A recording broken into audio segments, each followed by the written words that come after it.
Hello, hello. Welcome to another episode of Let's Play Pokemon Silver version for Pokemon's 30th anniversary. And last time was a big, long, whiny mess. And this time, I don't know if I'll actually upload this one. I probably will. But I did raise the Jynx up to level 39 so we can make use of repels, because without the repel trick, it's kind of ass. It's also super good that we caught Raikou with the Master Ball because he's the fastest one, having over 105 speed. And I was actually able to catch Entei within about half an hour of last video's attempts, which was really frustrating because I spent like a full hour even just trying to encounter them for the most part on recording last time. And it's just super dumb. Yeah, here's Entei. He's got a pretty sizable amount of HP. But as you can see, his stats are relatively balanced with a lean into physical attack, even though he's a fire-type Pokemon. And he doesn't have any good moves. None of the 3 legendary dogs come with good moves. It's a Gen 2 Johto special for Pokemon that just almost never come with good moves. But yeah, I would say his HP is pretty dang good. So he's got some bulk to him, but he's, more or less, even if we got 10 levels on him, he would probably be worse offensively than our Typhlosion that's sitting in the box somewhere else. Of course, that's partially because our Typhlosion has a lot of EVs earned. As it turns out in Gen 2, EVs, they don't cap. Or, well, they don't just cap out in 2 different stats. You can get 256 in all stats. So basically plus 64 to every stat if you train enough. And yeah, that's partially it. He's got 7 levels on Entei, but like, look at that, 129 special, 129 speed. To catch up to that, Entei would have to get what?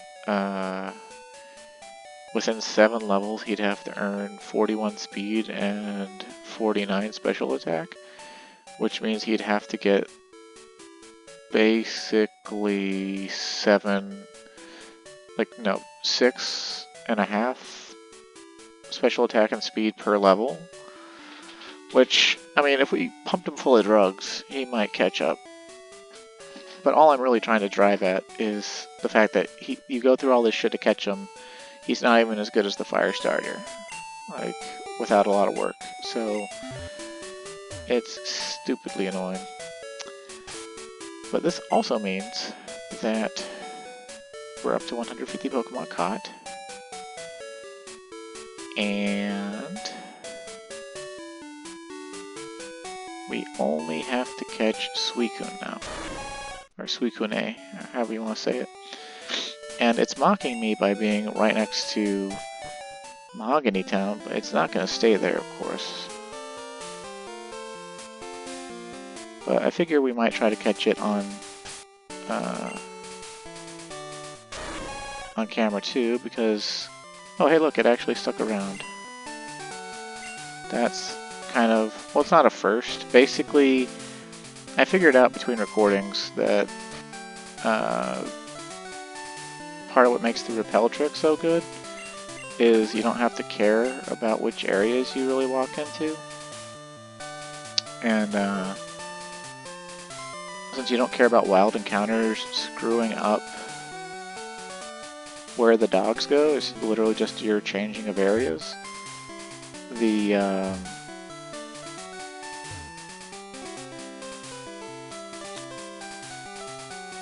You'll be more often able to walk onto a route without the dog changing areas. And so that will cause, or should cause, Did he just like debate me? No? Okay. Well, get out here, you sucker.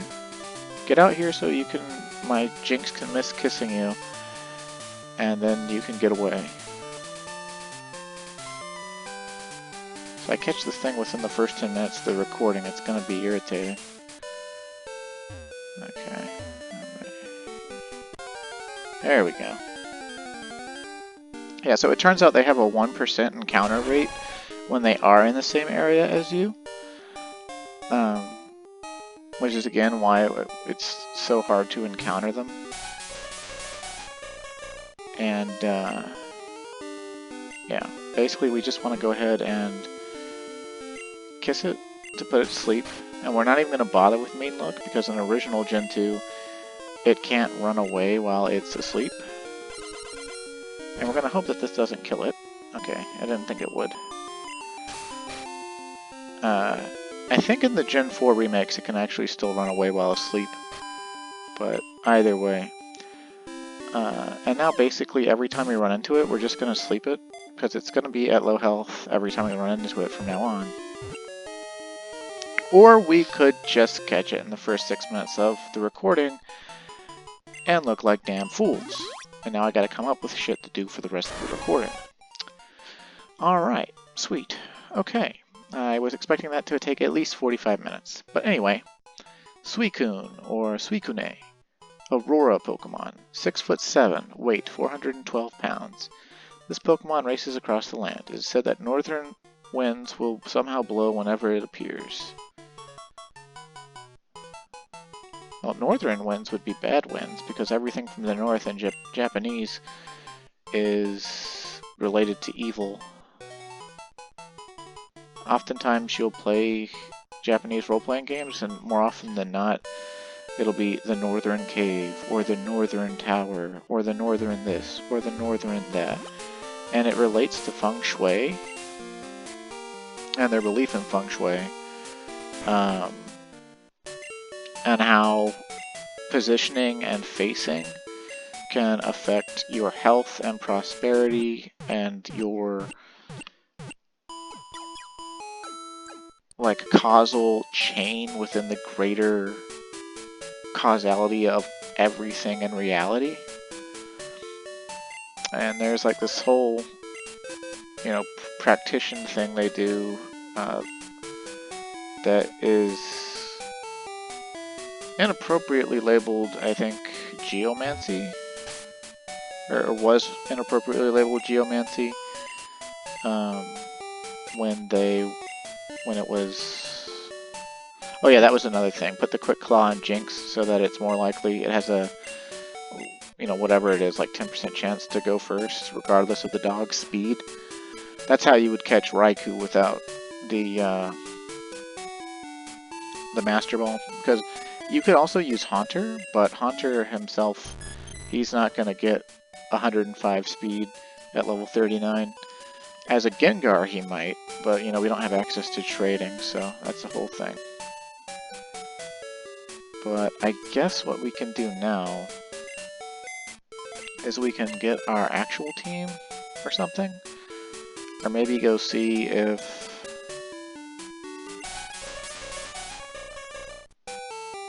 you know, maybe go see if, oh, let's fix that. Let's grab get the dogs out of this box number 5.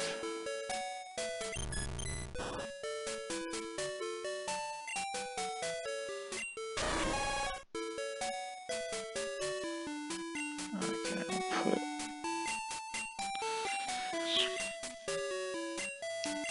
but yeah, I completely lost my train of thought. Being mildly inconvenienced by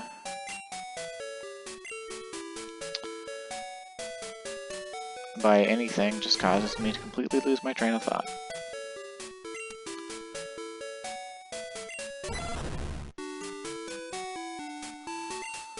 Okay. Well, for a second here, let's look at all 3 of the dogs back to back. And Okay, so here's Entei, and he's got a lot of HP, 151, and then, you know, mid-high 80s for most of his stats, low special defense, high physical attack. Then here's Suicune, and he's got really high defenses, then moderate special attack and speed, and the lowest physical attack, I think.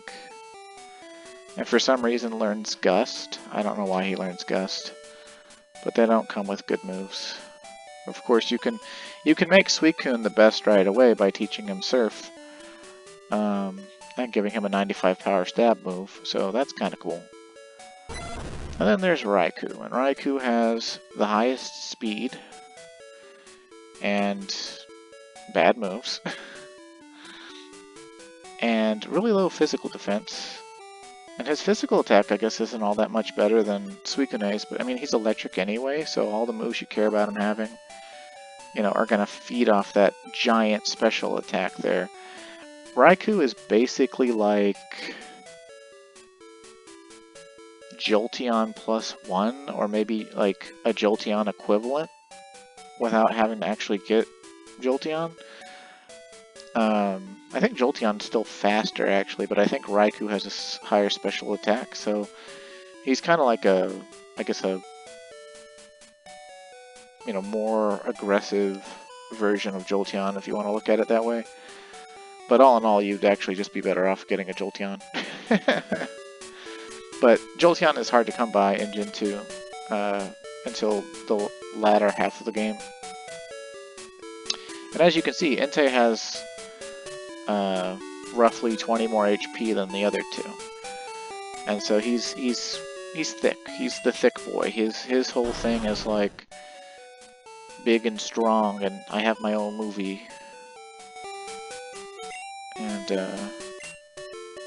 I guess I could look at his Pokedex entry for you. He's the Volcano, 6'7", 437 pounds. The Pokemon that races across the land. It is said that one is born every time a new volcano appears. Pretty boring, but you know, whatever.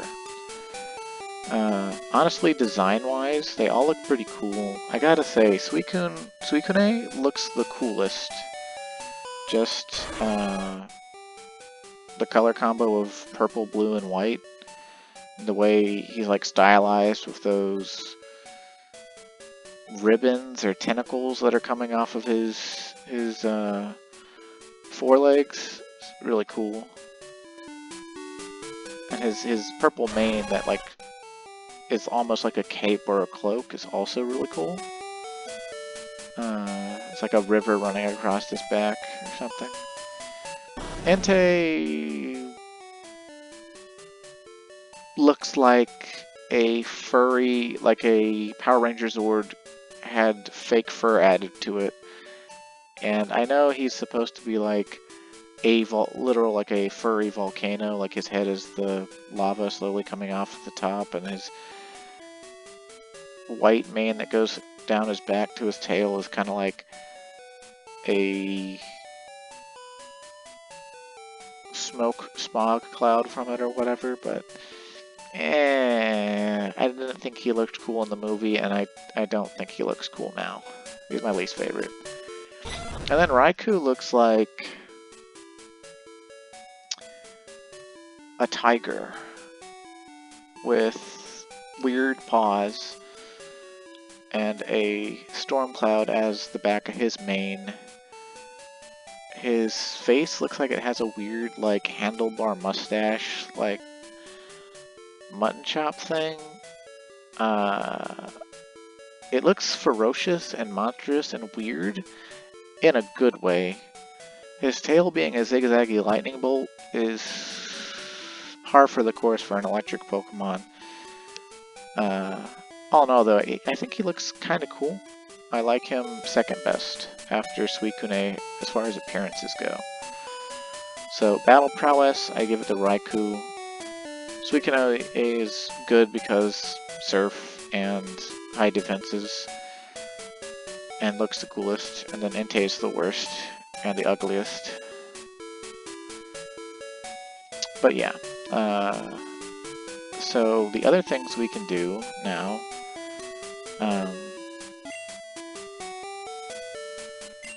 we can put these guys away because I don't intend to use them ever again. Nothing against them, and it would be actually a really good idea to replace our Ampharos with Raikou, because Raikou is just better. But meh. I like Cleo. She may not be fast, but she's been with us the whole game. You can also see that she's relatively thick, because she's got 169 HP, and Raikou's got like 130. To get 39 more HP in 7 levels, he'd have to get 5.5 HP per level, which he's not gonna get. And then, you know, she's got a better moveset because she's been with us longer, and we actually taught her some TMs. And like, her defenses are way better. Her special attack isn't quite as good, but meh.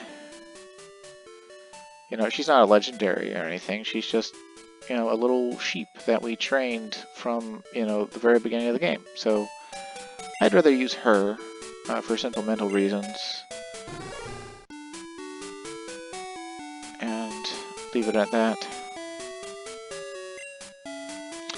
And now we want to go through the laborious process of moving our other Pokemon we intend to use over to box 6 so that we can get them more easily. And this is going to entail taking a few of them out at a time and then switching the box over and over again.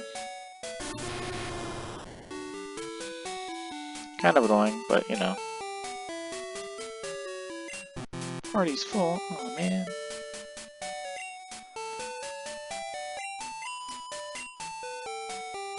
I still can't believe, like, well, that was like the first Ultra Ball, right? Or the second Ultra Ball? Like, I'm gonna have to rewatch this later and just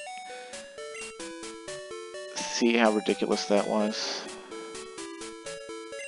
Now, obviously, we could probably replace Octillery, our Boom Lord, with Suicune, but because Suicune is faster and more defensive, but Octillery is,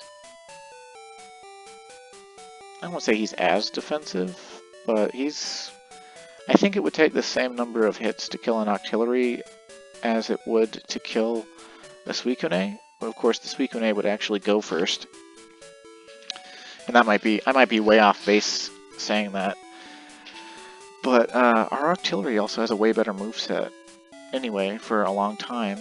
So, yeah, I'd rather, you know, we went to all the trouble to get him. I'd rather use him.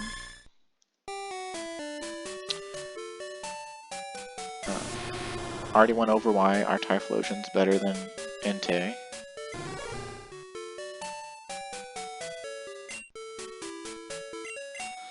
Now you also might be wondering, since I have, you know, level 55 Dragonite and level 52 Persian, why not use them, you know? And well, there's really no good reason why I shouldn't or couldn't, you know. I did go to the trouble of grinding them and training them, and he's got a really strong moveset for Gen 2. And, you know, look at those stats. He's got big level advantage and just the big stats of Dragonite. And it's like, I could pull him out if I wanted to, you know, have a severe advantage, because he's a higher level than everything at the Elite Four. But I don't really care to have that advantage. I leveled him to being a Dragonite for the Pokedex. So it's a weird first for me where I like don't care about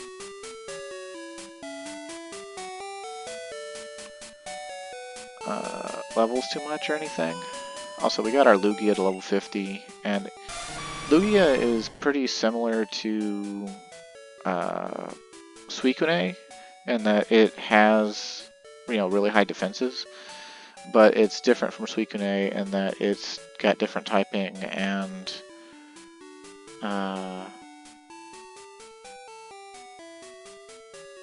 I think higher defenses actually, and higher HP. I don't intend to use it either. Although I do love it. It's like, why not use it? I do love it, but meh. I don't have a big hatred of legendaries or anything. I actually think a lot of legendary Pokemon are very cool. Like Lugia is actually one of my favorites. However, Pokemon really went down a dark path when it comes to legendaries. They've added in, you know, multiple legendaries every single game. Like in Generation 1, there's 4 legendaries that you can get in a typical playthrough, and then 5 if you get a special event Mew.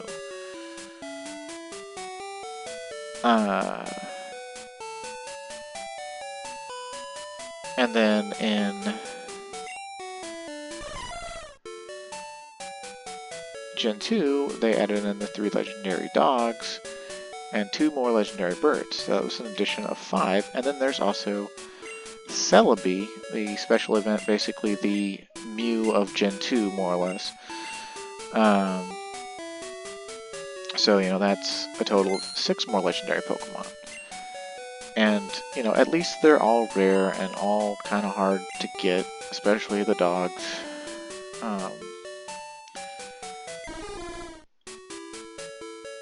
But they also all just kind of, you know, it's, you see this ramp up, right? Like 4 legendaries in Gen 1, or 5 legendaries in Gen 1, 6 legendaries in Gen 2. Gen 3 rolls around, and I guess in Gen 3 they only introduced Groudon, Kyogre, and Rayquaza. But no, that's not true. They also introduced Latias and Latios, the 3 Registeel, you know, Regice, Registeel, Regirock, and Deoxys, and Jirachi. So it's like, what is it? The 3 Regis, that's 3. The 3 elemental, we'll call them dragons, because Groudon and Rayquaza are very dragon-like. Kyogre's obviously like a whale dolphin thing, but it's an ocean dragon, I don't care. And then, you know, the Gen 3's version of Mew basically is Jirachi.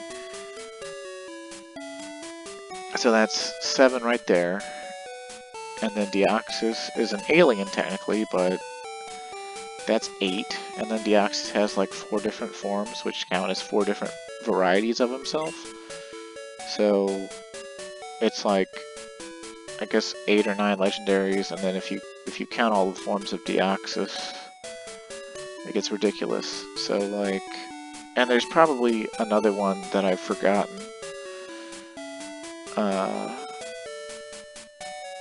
But yeah, it's absolutely ridiculous, you know. So we went 5, 6, 8. Gen 4 rolls around, you get like the 3 discount Mews from the lake. You get Palkia, Dialga, and Arceus. You get Giratina. You get Darkrai, Cresselia,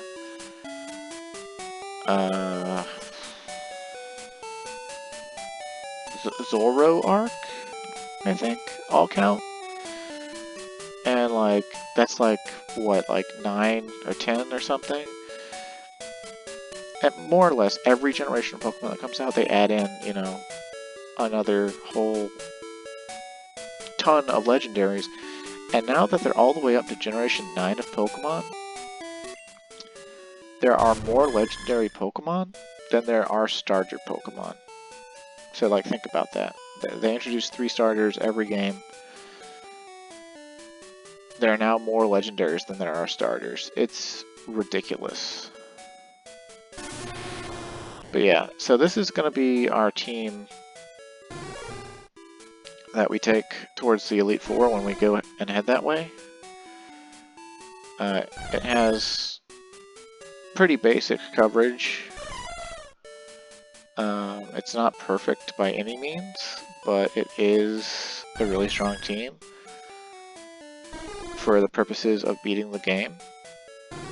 And we'll have to leave one of them out when we actually progress towards Victory Road, because we'll need Waterfall, and I don't want to teach Waterfall to Octillery. It would be better than Octozooka, but one, I don't think you can learn it, and two, later I want to delete Octozookas for Hyper Beam, so it's kind of whatever. But we're going to leave them in the box for now. We're going to go check out the breeding station and see what's up over there. Man, I still can't believe I actually caught Suicune in the first 10 minutes of the recording. That's was not my intention. But yeah, so we'll just fly over here to Goldenrod and go south. And I did want to train this Skarmory some more, but then I've been getting a lot of this YouTuber that talks about competitive Pokemon, which I don't know why I keep listening to competitive Pokemon stuff. But apparently Skarmory is like even more inundated and competitive than I thought. And while we're never going to use him in that capacity, it kind of, like, I don't know. I'm kind of pariah contrarian, and I really don't like it when something is considered super good. Okay, cool. So, Old Man is out here. We were raising your Pokemon. My goodness, we were surprised. Your Pokemon had an egg. Yeah, okay. And so from this egg, another Tyrogue will hatch out. And we're going to leave our Hitmontop in here, and he's going to keep fucking our Ditto that we named Mew 3. And basically cloning himself. And that'll be great. The egg is going to take quite a while to hatch. It probably won't hatch in this video, but it'll just be another Tyrogue, and that's how we're going to get the whole Hitmonlee line.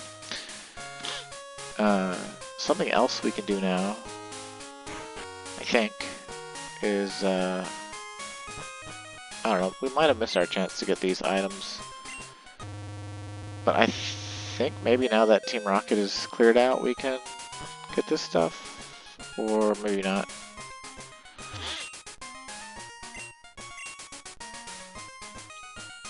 I don't know. Wait, okay. Maybe the boxes are in different positions on different days of the week or something? I don't know how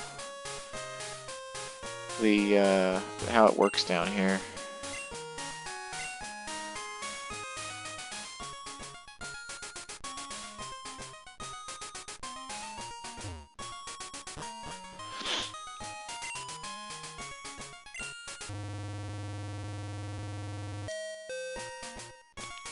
But, oh well, free Ultra Ball, why not? I don't know what the other two things are. I think they might be TMs, but they're not super important. So I'll just keep checking back off camera while we play here. And we can't get anything really that great here, but I guess more full heals never hurt any. Oh wait, we're low on money actually. No, let's just forget about it. We're low on money because I bought so many Ultra Balls again and Repels. Okay, we don't care about those moves ever.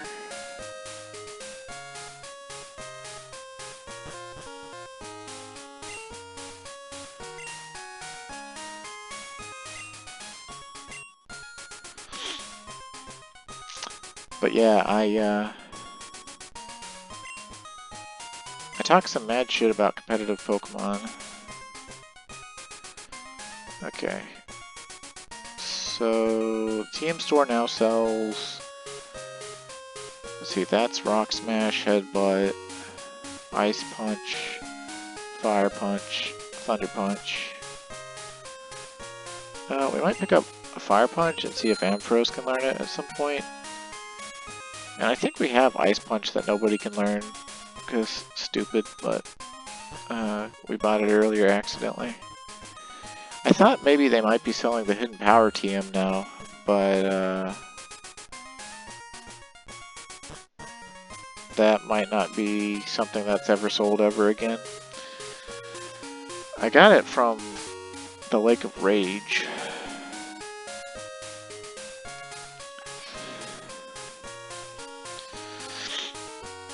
Now, something else about Gen 2 is the hold items.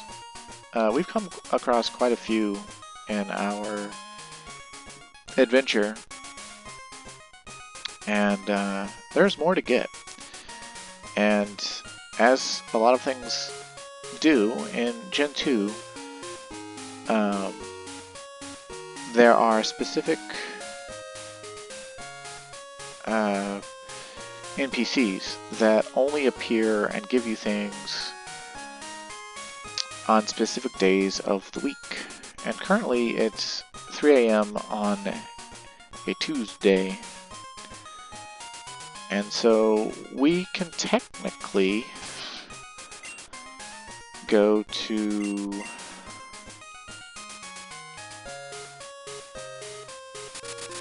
Route 29, which I believe is north of Cherry Grove City. No, it's it's west of it's the very first route in the game. Okay.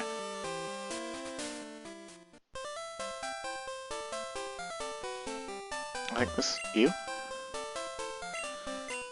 No? Okay. Well, supposedly there's an NPC who appears here on Tuesdays. Yep, Tuscany. I do believe that this is the first time we've met. Please allow me to introduce myself. I'm Tuscany of Tuesday. By way of introduction, please accept this gift, a pink bow. Clark received a pink bow. The item pocket is full. Oh, well, in that case, we'll just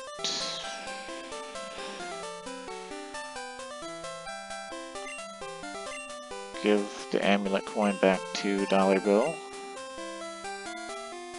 And we'll give the Quick Claw to Jewel Duke for no reason, other than to hold stuff. And then we'll just throw these berries away because we don't need them for anything. We've already healed that Miltank. But yeah, basically, every day of the week in Johto, on a different route, there will be different NPCs. And they are what is intended to introduce you to hold items that power up different type moves. Like this lady just gave us a pink bow. We had already gotten a pink bow because there's 2 different pink bows in the game. We get the other one in the radio tower after beating Team Rocket. But like Mondays, there's a Monica on Route 40. She'll give you the sharp beak that powers up flying. Wednesdays, you can get a black belt from a guy at the Lake of Rage that powers up fighting type moves. On Thursdays, which I'm particularly interested in, you can get a hard stone on Route 36 from a man named Arthur, like as in Arthur's Day, and that powers up rock type moves. And I'm interested in that for our Typhlosion because I taught him rollout. Let's see. Not too worried about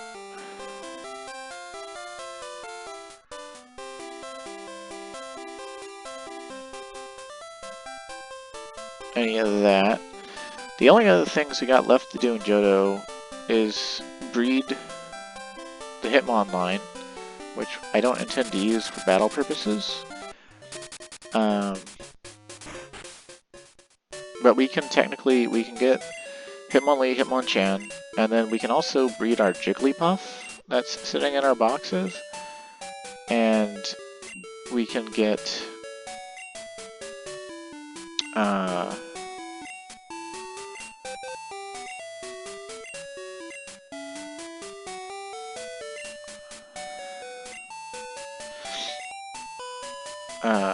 the baby form of Jigglypuff that's newly introduced to Gen 2 called Igglybuff. We can get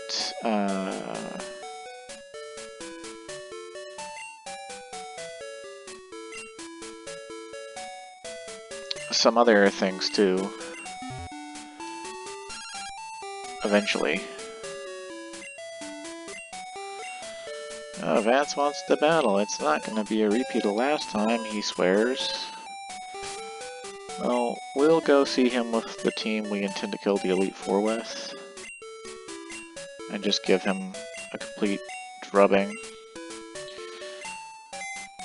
But yeah, I've kind of enjoyed myself more than I care to admit with the whole just training a shit ton of Pokemon to fill out the Pokedex. I don't usually bother with the Pokedex when I play and replay Pokemon games. I'll like catch ones I like that I intend to use, and I'll usually catch the legendaries because they're challenging to catch. And then I just proceed to the Elite Four and, you know, credits roll. But it's been a nice change of pace, you know, this stopping to smell the flowers and whatnot. And it's pretty fun.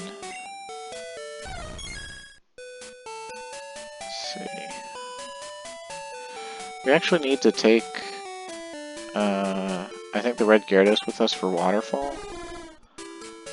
I don't really want to, but we need to. We gotta deposit Seadrill Dude first.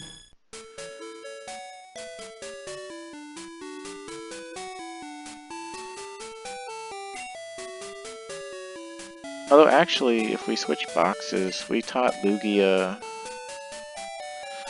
Lugia was back in box 5, right? We taught Lugia Surf and Waterfall, and I don't think we need Whirlpool to get to the Elite Four, just Waterfall. So wait, it would be better for overall travel purposes to have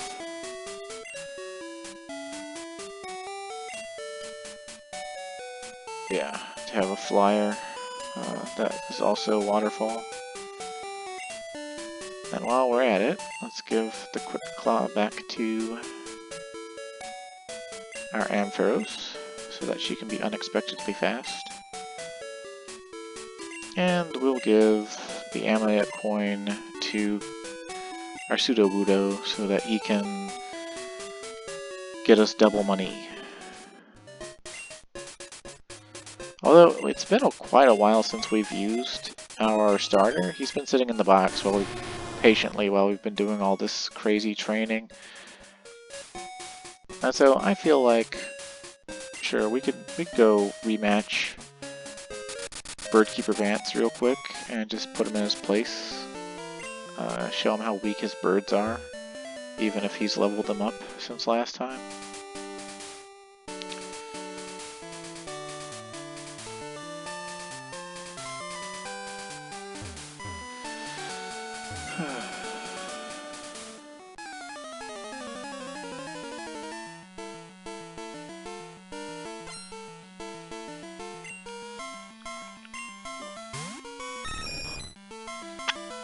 He has not leveled them up.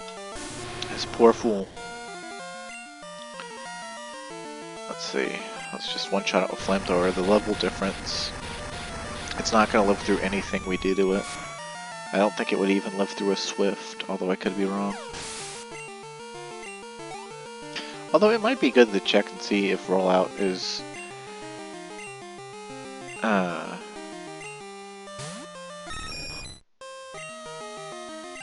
even gonna, you know, like, it's only a 30 power move the first time you use it, so it's kind of weak. Okay, it at least one-shots weak birds.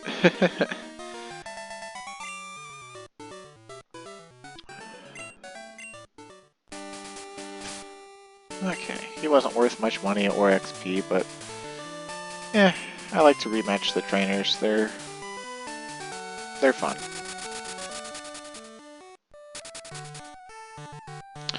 Let's talk to our mom. We haven't seen her in a while.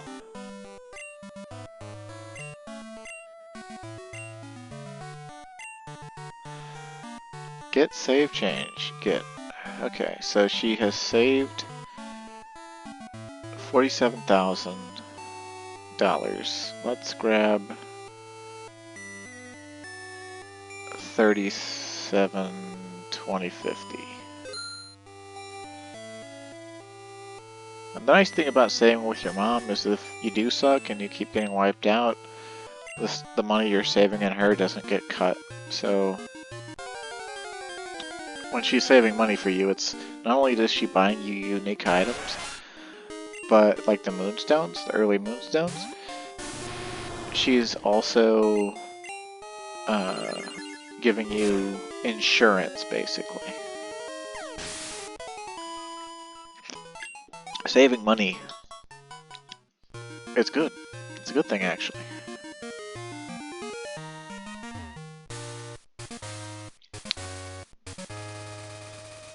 But yeah, let's go to the Elite Four. Why not? I'm not going to fight him this time, probably. We'll probably spend the majority of this video yapping. But, no, just, you know, getting there.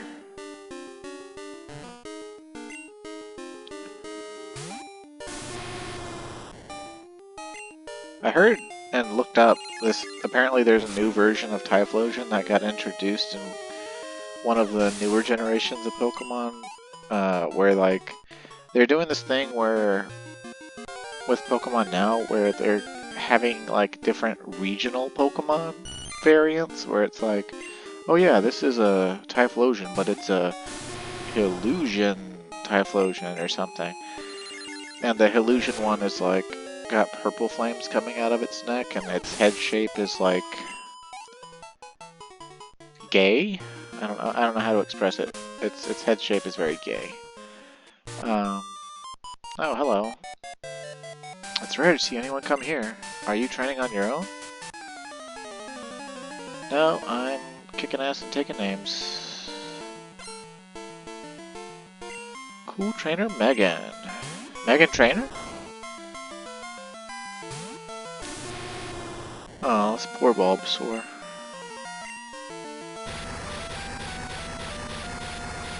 She must be trying to get it to learn its whole moveset before evolving it. Admirable choice, but you're toast, kid. Oh, Venusaur, okay.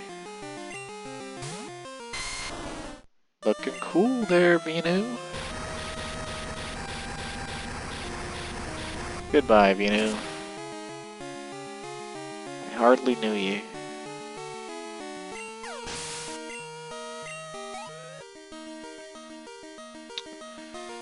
And Ivysaur. Okay, cool. The whole line. We at least get to see him. Looking very mighty green there.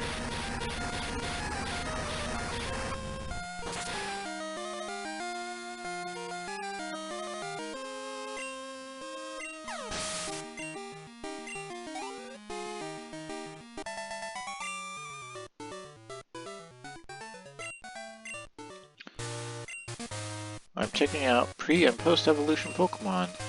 Evolution really does make Pokemon stronger, but evolved forms also learn moves later on. Oh, hey look, she did exactly what I said she was doing. Where are you off to with Pokemon? Pokemon League? Are your Pokemon loyal enough for you to win? Let me see. Ah, your Pokemon trusts you very much. It's nice to see a good trainer. Here, a gift for your journey. Clark received TM37. TM37 happens to be Sandstorm. It's a move that inflicts damage on both battlers. It's for advanced trainers only. Use it if you dare. Good luck. Yep, that's another weather effect they added to Gen 2. Except in Gen 2, there aren't... It doesn't power up ground moves as far as I know. It hits and damages any Pokemon that aren't rock or ground type, including currently steel types. You look pretty strong. Let me battle you. Oh, okay.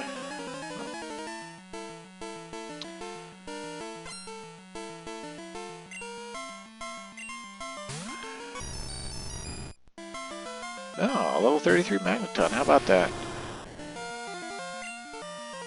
Goodbye, Magneton. I hardly knew you.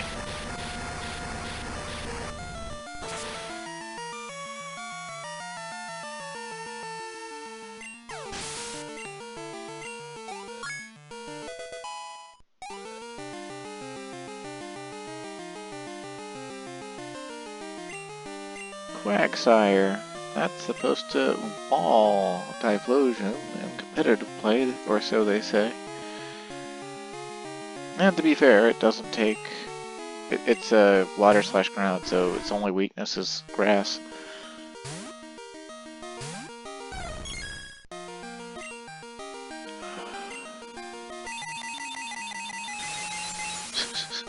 Trippy. Very trippy.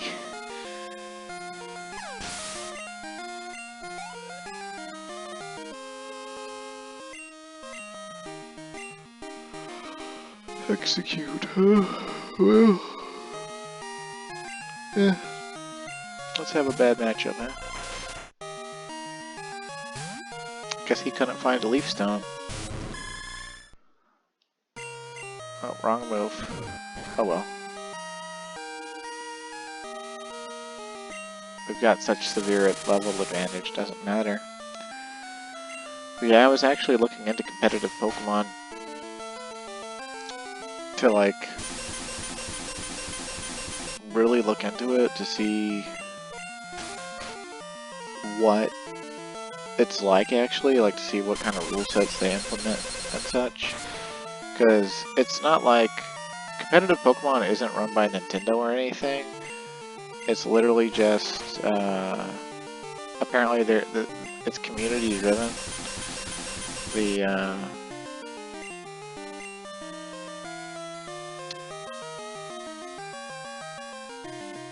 We'll just eat that with our Typhlosion. This community called Smogon or Smogon or something like that. They compile lists of every generation of Pokemon and have like a division, I guess, for each generation. And they come up with tiers, and the tier lists, instead of being like S, A, B, C, D, F, it's like their own weird tier system where it's like the top tier is Ubers, which usually means legendaries, usually. Then it's, after Ubers, it's overused, which means they're really good, and they're so good you're going to see them a lot because everyone wants to use them, whether they're legendaries or not, because they have a really strong place in the metagame of, you know, a 1v1 Pokemon battle where your only concern is winning that one battle. And then... Oh, hey, wild level 30s Pokemon, how about that?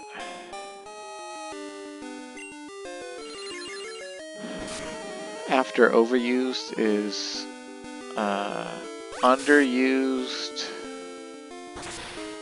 banned list or something. It's UUBL. I don't know what it's supposed to actually mean, but it's like basically Pokemon that they're as good as the overused category. It's just people don't use them because their movesets are awkward, or they have like some very slight disadvantage over a different Pokemon that has the same type.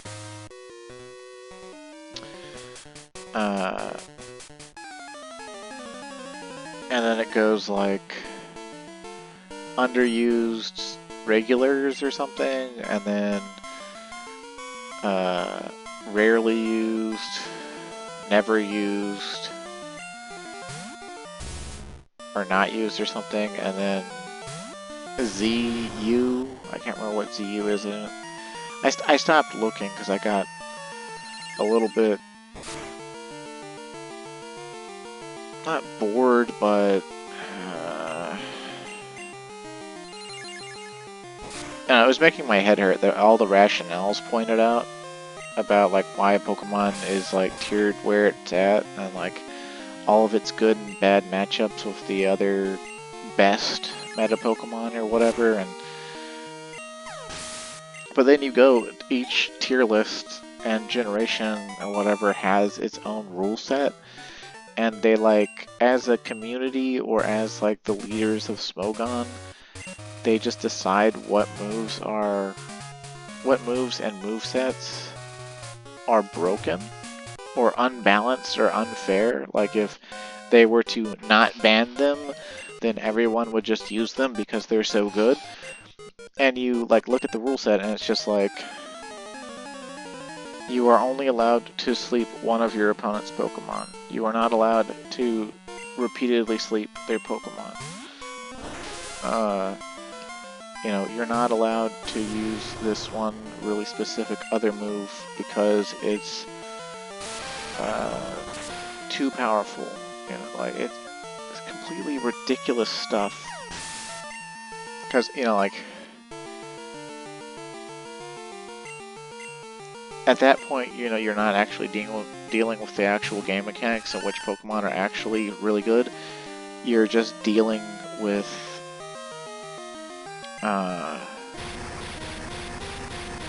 like basically a curated experience. Like, of course, other Pokemon are gonna suddenly be really good that you wouldn't expect to be good when you're following an arbitrary rule set that's like, oh yeah, this Pokemon that entirely relies on sleep to be good, yet you can't use him in the way that you typically would. So, yeah, and like, you think it's like, you have to follow these rules or you'll get a penalty, but it's literally like the no sleep rule. It's like, if you sleep more than one Pokemon before the first Pokemon you slept wakes up, then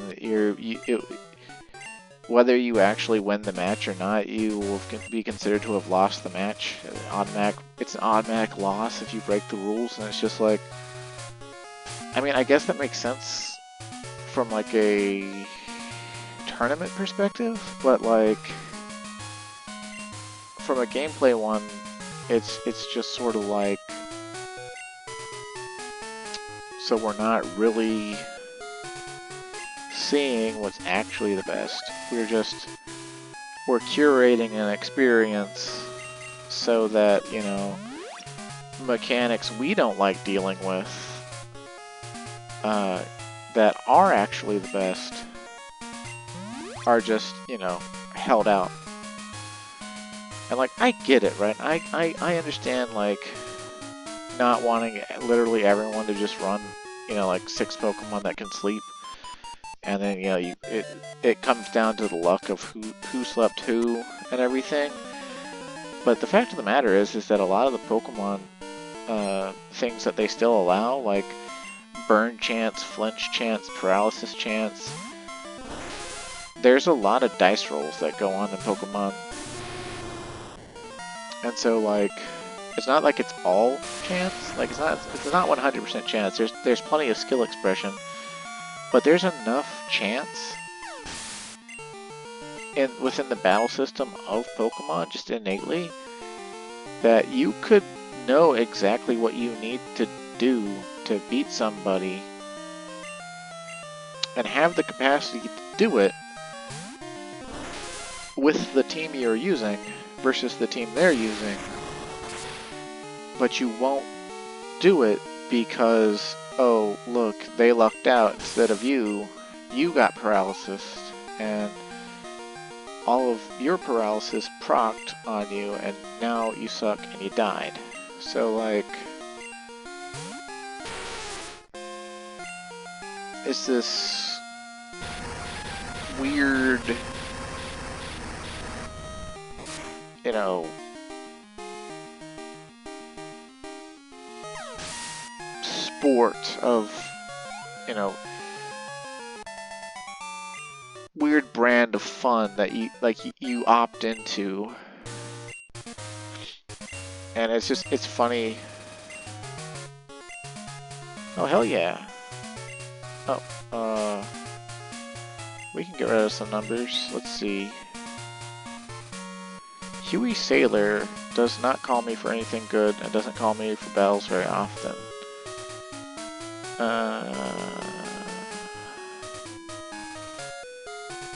I like Wilton Fisher, but we don't need him anymore. He calls for battles occasionally, but he's never... Well, he's better than the frickin' Bird Keeper. Let me look up Vance Bird Keeper.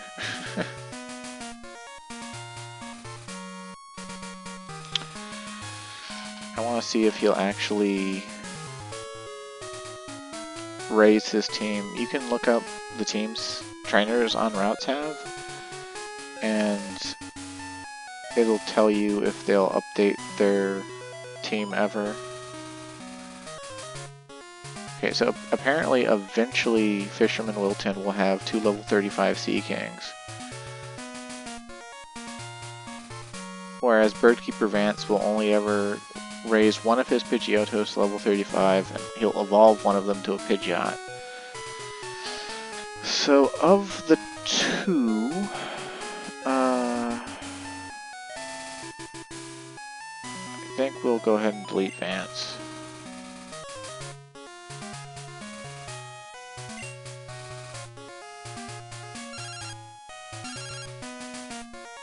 Clark, good evening. It's me, Perry. Got a minute? My Onix is looking awesome. I wish I could show you. Okay, good job, bro.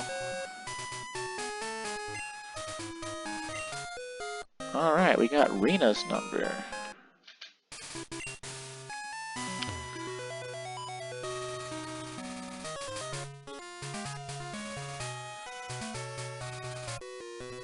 Fisherman. On the way to Victory Road, huh? Oh, this guy feels like he could beat even the league champ, huh? So he must have some good water Pokemon, huh? Oh, Quillfish. Yeah. That's a really high stat one. Dual type water poison. I think in later generations it has the poison point ability, which would have a chance to poison us when we punch it. But this is Gen 2 and abilities don't exist yet, thank God. I've said it before, right? Like, I've rambled into the void in this Let's Play, like, incessantly. But every change they brought to Pokemon after Gen 2, related more to a competitive metagame than to, you know, actual innovation. The abilities they added in Gen 3 are very neat, don't get me wrong, and are, you know, entirely game-changing. But abilities by themselves create this really annoying dynamic where there's all these abilities that punish certain playstyles. And it became especially grievous in Gen 3 and 4, where they added in these abilities like Static, where if you use a contact move like Tackle or a Punch on an electric type, you have a 30% chance to paralyze yourself. And like, yes, it makes the electric type good, but it's also annoying as shit, because, you know, it means you have to kind of attack a certain way, and it also means that people can make entire teams that just demand that you don't touch them. And there isn't a counter to it, right? Like, the only counter to it is use a different kind of move. So you don't have control over what you use, your opponent has control over what you use, and it just feels bad. Because there's no countering the ability. The ability is just there. It's just a latent part of that Pokemon. And I don't like it. Oh, cool, Ponyta. Let's see, if this Ponyta can live through a flamethrower from my Typhlosion, I'll catch it.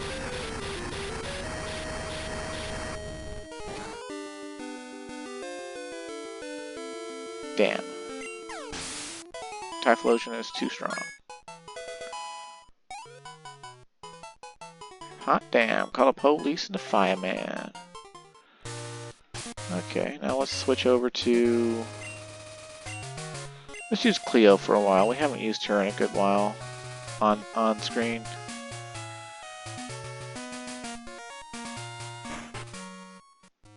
What's this? There's something written here. To my brothers and sisters, we take pride in serving Pokemon trainers. When trainers talk to you, give them something useful. Love, Monica. Keep reading. Monday, Monica, Route 40. Tuesday, Tuscany, Route 29. Wednesday, Wesley, Lake of Rage. Thursday, Arthur, Route 36. Friday, Frida, Route 32. Saturday, Santos, Blackthorn City. Sunday, Sunny, Route 37. So that's how you're supposed to know about this family, I guess, of people who will give you special things. And as I already said before, they give you hold items that power up the moves of your Pokemon based on type. And the ones I'm most interested in is the Hardstone, but I'm also interested in the Sharp Beak and the Black Belt.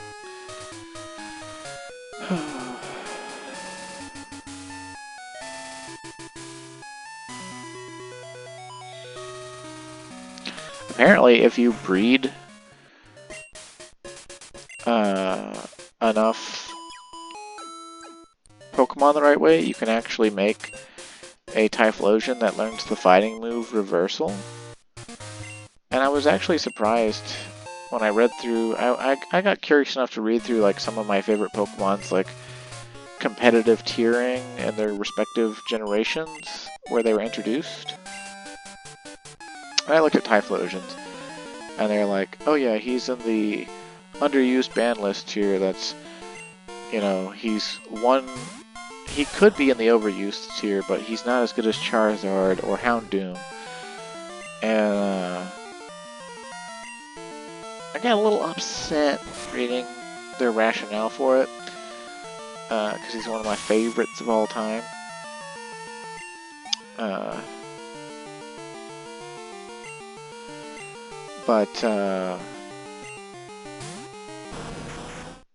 Oh man, where was I going with this? I gotta stop recording at 3 AM. I'm not a young man anymore.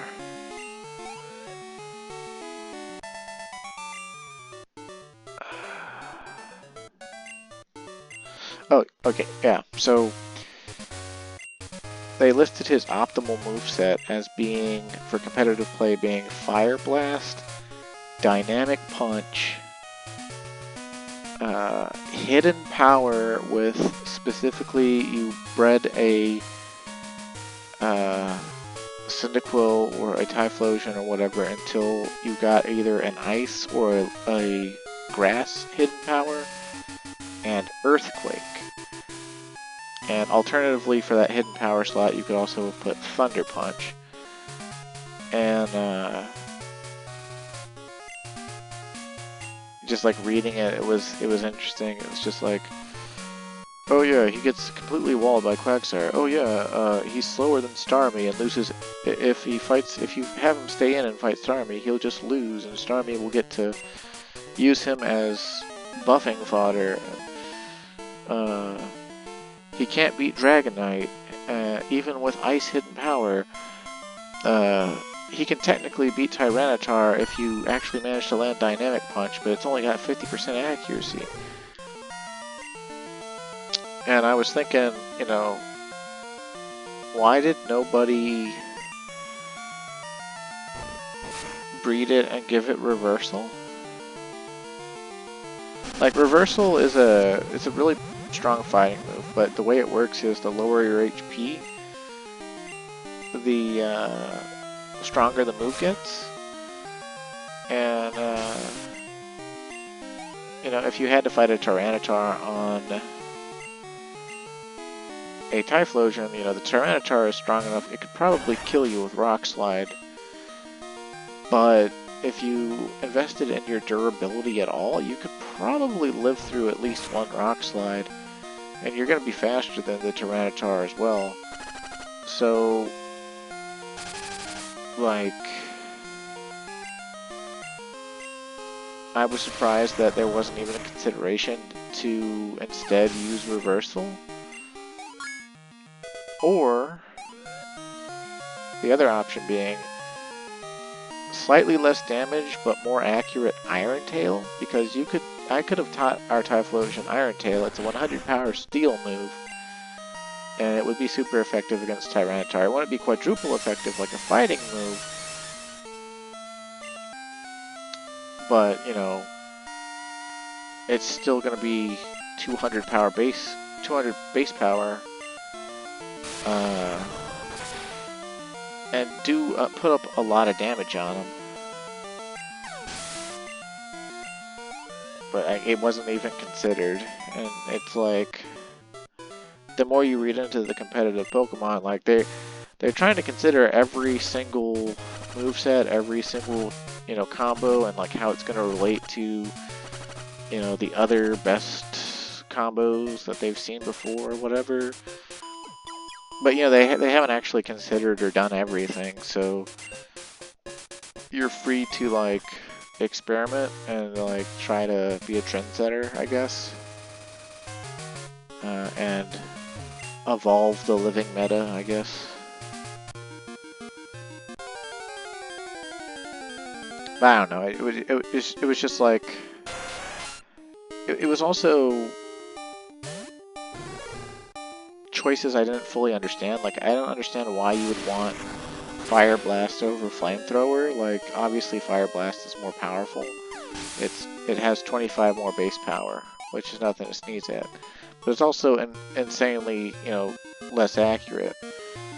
And I feel like anything you would actually use Fire Blast on, you would probably do a similar amount of damage to it with Flamethrower and not risk the miss. And that ties back into what I was saying about how there's all these dice rolls in competitive play. And like, Fire Blast may be the play, but what do you do if it misses? And it's just like, oh, well, you just, you know, you lost your turn or whatever, you know, get fucked.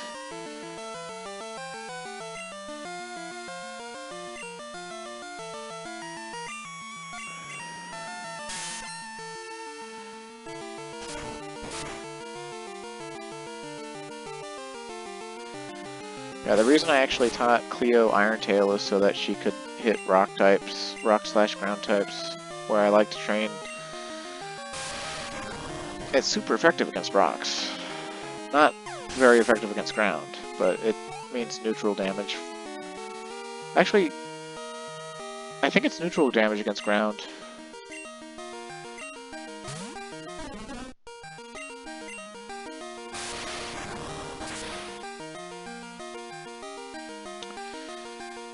But yeah, this Johto path lead up to, on the western side of Kanto, it's kind of interesting. Like, all these cool trainers actually have fully evolved Pokemon, and they're pretty good leveled relative to the Johto level curve.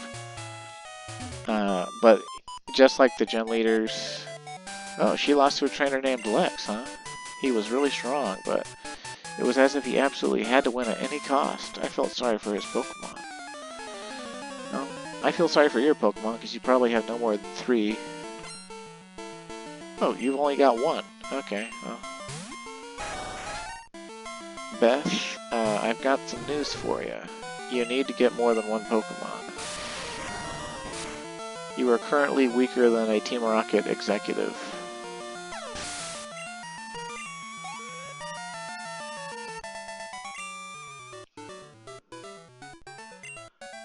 They literally have been, though, Beth. Oh, no thanks. You seem to suck. I guess I could look you up. Let's see. Cool Trainer Beth, Gen 2.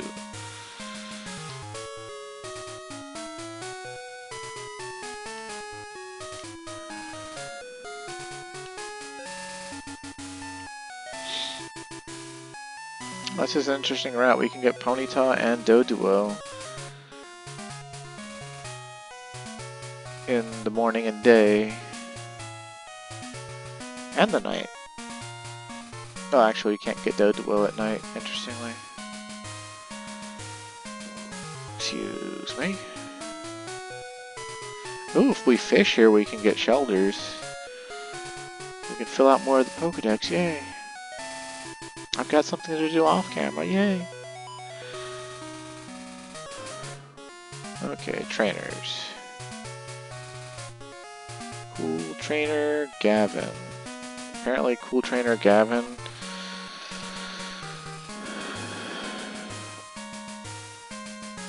will rematch us with the Pokegear.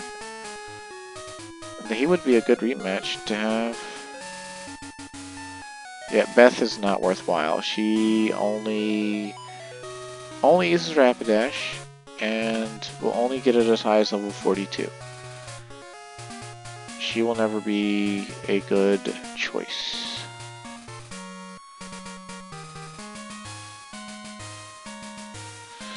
But wait, what was the number? Who was the other cool trainer we got in here before? Rena? I guess she was technically on a different route?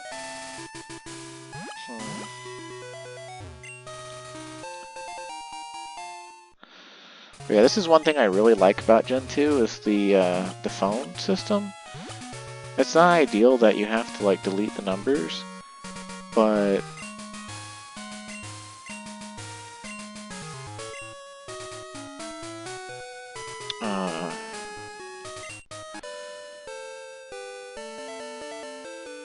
being able to rematch trainers is one of my favorite things of all time. And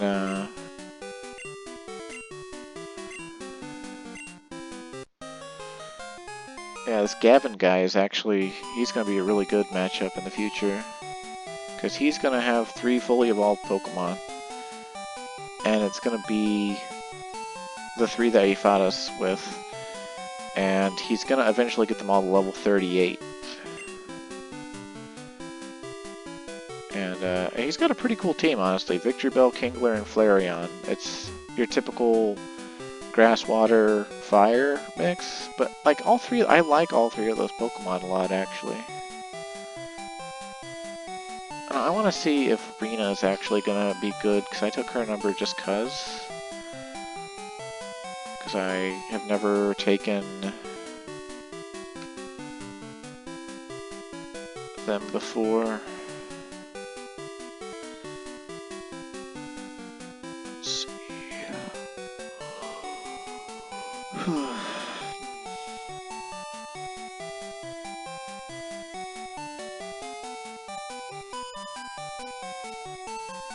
Oh yeah, okay. She'll eventually have level 37 Starmies and a level 39 Nidoqueen, so she will be a good rematch later on too. Only trainers who have proven themselves may pass. Oh, the 8 badges of Johto. Please go right ahead, sir. Off to the Pokemon League, are you? The Elite Four are so strong and scary, and they're ready for you. This way leads to Mount Silver. You'll see scary, strong Pokemon out there. Oh, are they as strong as the Pokemon in Cerulean Cave from Gen 1? Oh, do we have to walk through Victory Road? Is this basically the Victory Road from Gen 1, but slightly different, and now full of Dontans, apparently? Who's a ground type, who Cleopatra will have to hit with Headbutt or Iron Tail. Yeah, okay, so Iron Tail is neutral versus ground. At least in this generation. That's nice to know.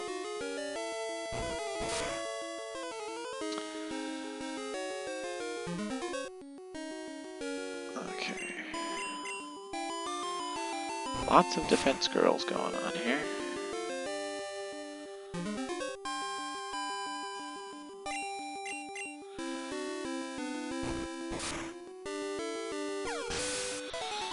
But hey, this is some giant XP compared to what we could get in Johto. Okay, we'll switch over to Boom Lord so that we can get, well, kill any of these ground and rock types we're surely going to run into repeatedly. Victory Road's always like that. It's always a cave, it's always full of rocks and ground and occasional fighting types. Not necessarily a bad thing, but it's wild how prevalent Graveler is in this generation. Like, you were able to get Geodudes at the very beginning of the game, and then later on, you know, Dark Cave has like level 15 ones. Mount Mortar's got, you know, level 16 ones up to in the 30s area. That's up to Waterfall, the level 32 ones. There's level 25 ones just south of Blackthorn. Like, crazy. And now we're at Victory Road, and they're super prevalent again. So.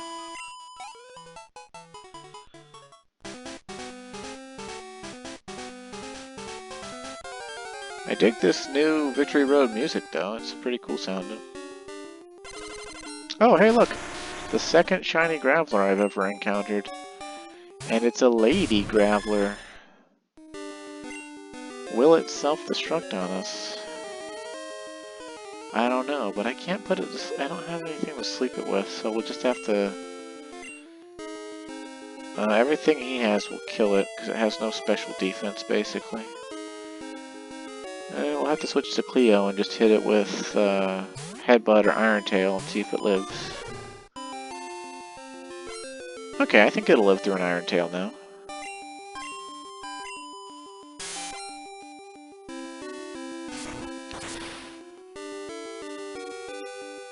Or not. Oh well. It could have just blown itself up. That's the second shiny Graveler I've encountered in this playthrough, and it's cool. Red Graveler is cool, but I don't think it stays red when it turns into Golem. Not that we'd ever be able to make it turn into Golem. And to be honest, shiny Pokemon as a gimmick are something I don't get excited for. The different colors can look really cool, but they're just so rare as to basically be a waste of time. I also don't like, there's tons and tons of Pokemon YouTubers, because Pokemon is a demographic aimed at kids, and kids will religiously watch their favorite YouTubers because they don't have other sources of entertainment in the modern era that are like as passionate or seemingly passionate as they are about the things they like. And it's really easy to entrap kids with a cult of personality. And just like, I think a short came up on my YouTube feed where some guy was like, I transferred a Moltres from Gen 1 to Gen 2 because I'm finishing the Gen 2 Pokedex, and it was a shiny Moltres! And like, he starts doing this, you know, this O face like, oh my god, this is the most amazing thing ever. Oh, hey, Rhyhorn. I wouldn't mind catching that if it will live through any of our... It's not going to live through anything he does.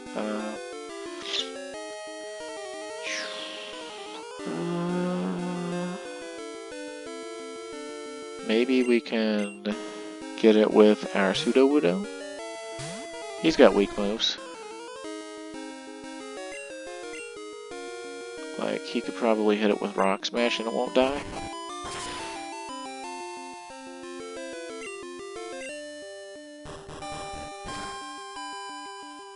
I think Rhyhorn is one of the coolest looking Pokemon of all time. And when it evolves into Rhydon, Rhydon looks stupid as fuck. And Rhyhorn should have definitely been the evolved form. It's super annoying that Rhyhorn is the unevolved form and looks way cooler. If I could mod or ROM hack a Pokemon game, I would change the I would have the base form be Rhydon and just change the stats around and make Rhyhorn the evolved form, because it's no contest. Rhyhorn looks way cooler. Just way cooler.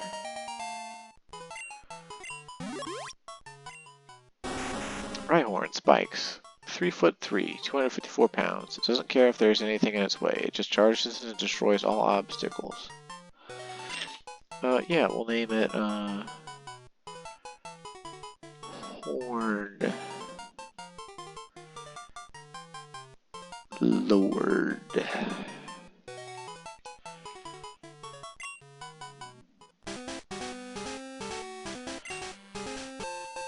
Yeah. And that competitive blurb I read about Typhlosion earlier, it was like, oh yeah, it's impossible for Typhlosion to beat Rhydon. If it has to fight a Rhydon, it just automatically loses. And I was just like, I don't think that's true. I mean, it is a bad matchup, but Rhydon is slow and has like no special defense. I'm pretty sure, and I'm pretty sure the EVs people train Rhydon for.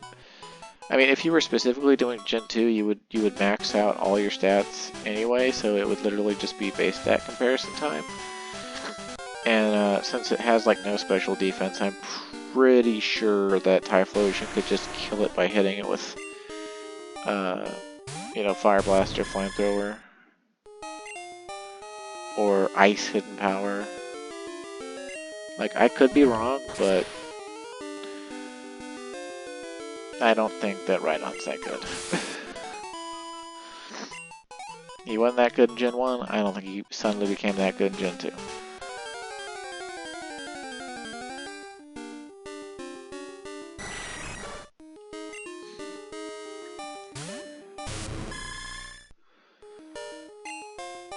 I mean, Rhydon's one of those Pokemon where they lumped its stats.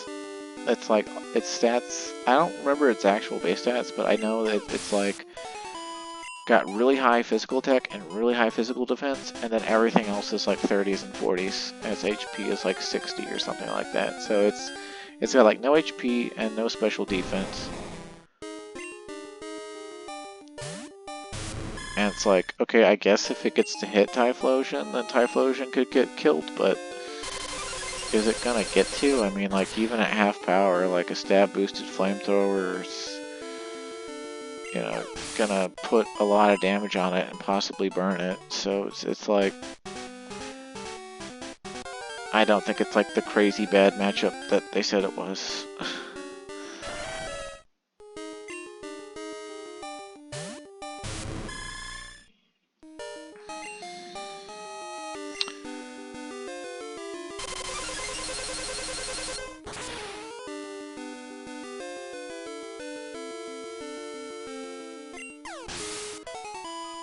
Something that does upset me slightly is reading about Starmie and how good Starmie is in competitive Pokemon, because I've never thought Starmie was a cool Pokemon. Like, the coolest thing Starmie's ever done in Pokemon for me was be part of the anime and have a cool sound effect, like voice line, where instead of saying Starmie Star, because it doesn't have a mouth, they decided to make it like a Kung Fu fighter and like stand up and go, Hyah! But, you know, in the anime, it gets its ass kicked routinely. Because God forbid Misty and Brock actually be good at fighting. And then, like, in-game, your first experience with it is, you know, second gem, Gen 1, Misty. She's got a level 21 Starmie. And literally the only way that thing is impressive is if you're fighting it with like a, you know, with you know, Charmander or Charmeleon, and it outspeeds them and kills them in one hit with Bubble Beam. Like, that's it. You know, it's a super effective matchup. But like, if you're over leveled even a little bit with like a Charmeleon, you know, like, you can kill it in like 2 scratches. And it doesn't seem like it's, you know, this big deal. But apparently, in the hands of an actual human, it's apparently one of the best Pokemon of all time. And it just... when I look at it, I do not see it as that.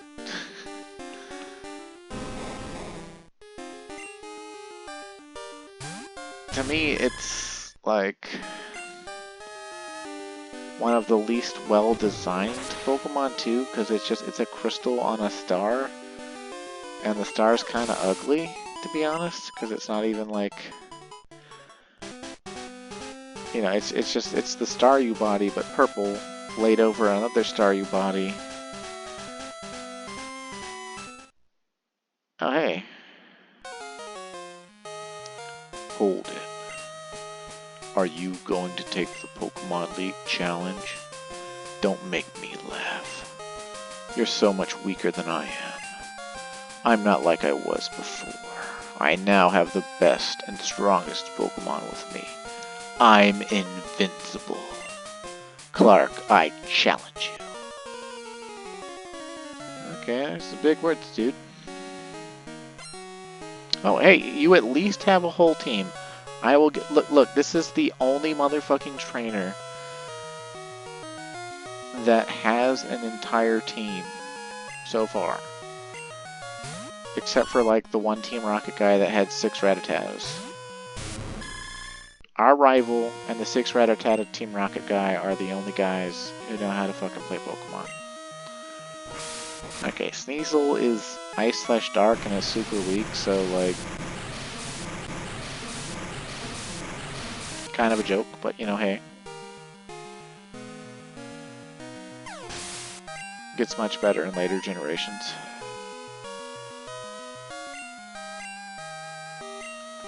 Magneton. Magneton is very good, but also very slow. And I don't think it will resist water, funnily enough. I've always felt like electricity should resist water, since it's strong to it, but Pokemon typings can be quite weird when tilted one way or the other. Golbat, huh? You know, we can kill that with Aurora Beam.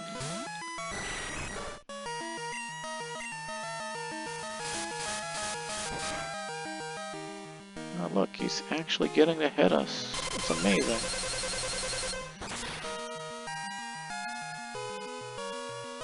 What's funny is, like, though he said, I have the strongest Pokemon, his Golbat's not even a Crobat. Oh, and his Haunter's not even a Gengar, but... hey, that actually makes sense, because do you think a guy who was a super selfish asshole who doesn't want to... he wants to get by and only believes in, like, strong Pokemon, like, he wouldn't be trading with anybody. I'm gonna do this myself, and he would never trade, so he'd never get a Gengar.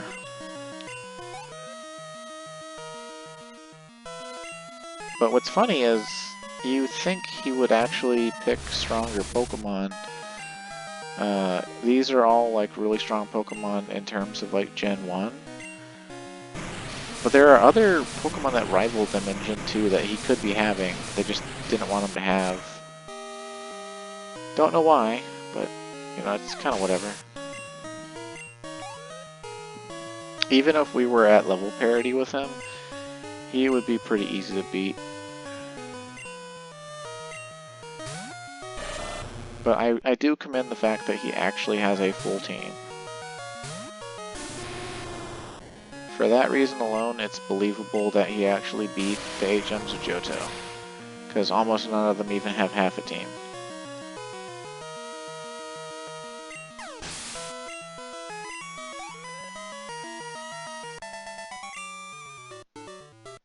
I couldn't win. I give it everything I had. What you possess and what I lack. I'm beginning to understand what that Dragon Master said to me. I haven't given up on becoming the greatest trainer. I'm going to find out why I can't win and become stronger. When I do, I will challenge you. and I'll beat you down with all my power. Humph. You keep at it until then. And I think in original Gen 2, that's the last time we see him.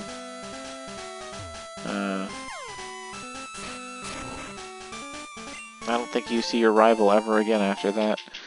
But in the remaster version, you can find him like later in Dragon's Den or something. And he'll actually double battle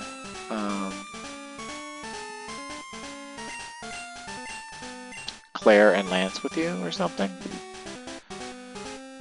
So that's pretty cool. Let's see if we could teach Earthquake we want to. Okay, with their Fire Punch, that would be have a good time using it. Oh, Cleo can learn Fire Punch. That would probably might have been better to teach her than Iron Tail, but meh. Intriguing.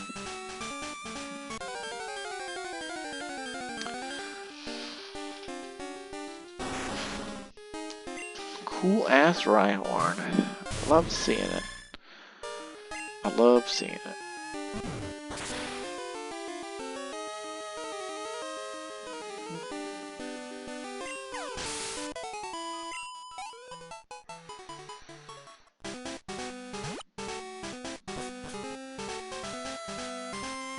Forgot how short Victory Road actually is in Gen 2. It's not. I think this is the shortest Victory Road that there is. It was much longer in Gen 1. It didn't have any strength boulder puzzles. But I guess if you count the walk-up, like the routes 27, 26 with the cool trainers, that's like intended to be part of it.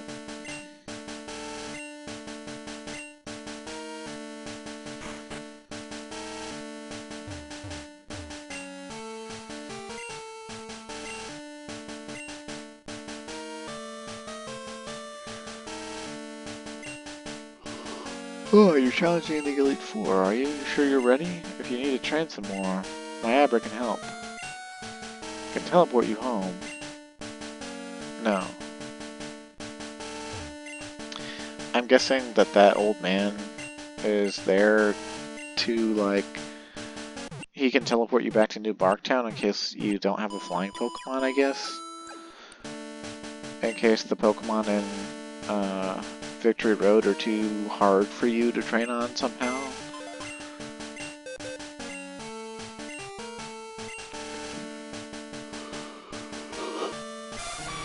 Well, yeah, now that we're here, we put the Lugia away, and we go ahead and get our... Well, let's check out the stats on that Rhyhorn. He's so cool looking, I want to look at his stats. Yeah, look at that. Everything is an attack and defense. And Rhydon's not any better. As far as the specials and speed go, I really do feel like, I mean, he's got a lot of HP, I guess, but I feel like you could kill him with an element he's resistant to pretty easily. Oh, we're still in box 5. We want box 6.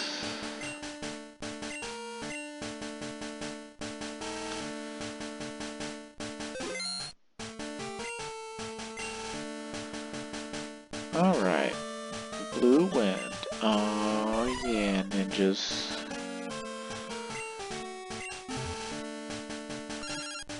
Oh, Kenji Black Belt's finally calling us. Oh. This is like the first time this guy's called me, and it's not about rematching. Oh, whatever.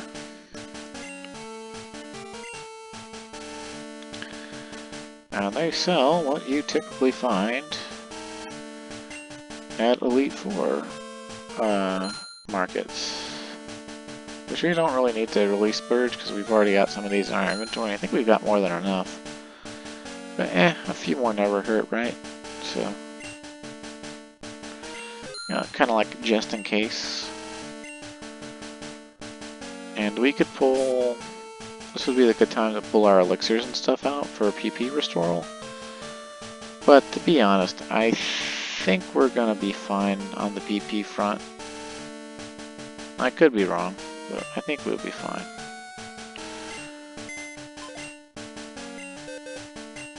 Oh no, I don't want those, I want mine. Let's put away the Goldberry. I don't know what I'm going to use that for, if anything. Let's see.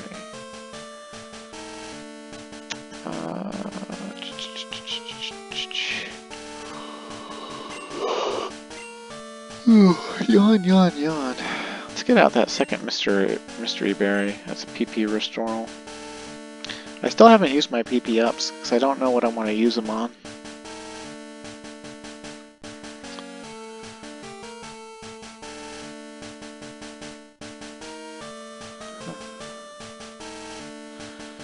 Might as well take that out to save space. Oh, we could grab those ethers, I guess. That they wouldn't be bad to have. That's probably as much PP restoral as we could possibly need. And basically, if we come over here and go up those stairs, we'll be at the Elite Four. But, I don't know, I don't feel like fighting them this time, right now. We'll fight them next time.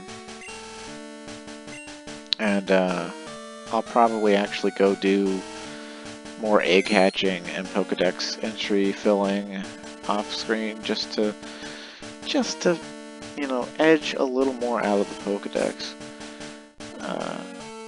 We can't really get that many more, you know. I can evolve Rhyhorn, we can get Ponyta and then evolve it into Rapidash, we can get Doduo and then evolve it into Dotrio, and the Igglybuff from breeding, the Hitmon's from breeding. I think we can get up to like 158, 159 Pokemon caught by the time we actually go through the Elite Four the first time. Either way though, like, I mean, like, look, we've got more Pokemon than you could possibly catch in the first game. So we're actually, at this point, we're a better trainer than the trainer can ever be in the first game. So that's kind of cool. Anyway, thanks for watching. Stay safe, have a great day, and play Pokemon Silver for Pokemon's 30th anniversary.